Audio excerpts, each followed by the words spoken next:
Жарким летним днем Сара гуляла по густым джунглям природного заповедника в Африке.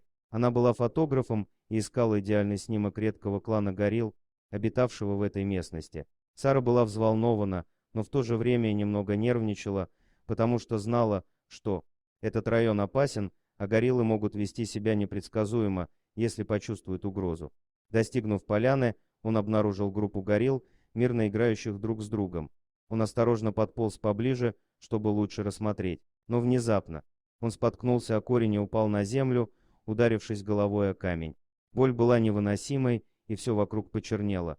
Сара лежала без сознания на земле с камерой рядом с собой, когда ее обнаружил лидер группы горилл, мощный серебристоспинный зверь по имени Кита. Сначала он встревожился, но потом понял, что женщина не представляет угрозы. Осторожными шагами Кита подошел к находящейся без сознания Саре и с любопытством осмотрел ее. Большая горилла медленно наклонилась и осторожно подняла Сару на свои сильные руки.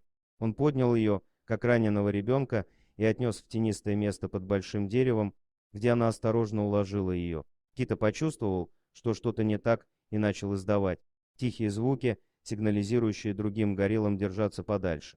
Прошли минуты, а Кита оставался рядом с Сарой, бдительный, как будто знал, что ей нужна помощь. Его глаза не сводили с нее глаз, время от времени он прикладывал свою огромную руку к колбу Сары, как будто проверяя ее температуру. Через некоторое время Сара медленно начала приходить в сознание. Она открыла глаза и посмотрела прямо в глубокие карие глаза гориллы, сидевшей рядом с ней. Парализованная страхом, она с трудом могла поверить в то, что видела, но вместо паники он почувствовал странное спокойствие. Кита не был агрессивным. Напротив, он, казалось, беспокоился о ней.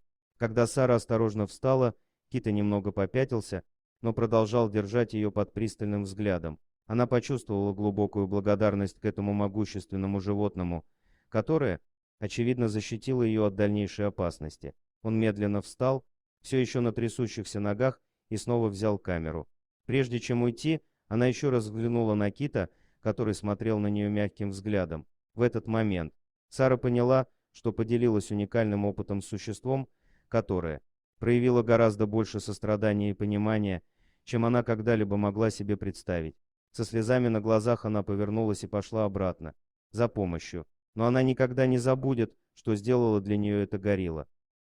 Дорогие друзья, если вам понравилось видео, поставьте лайк, а также подписывайтесь на канал, где найдете еще много интересного.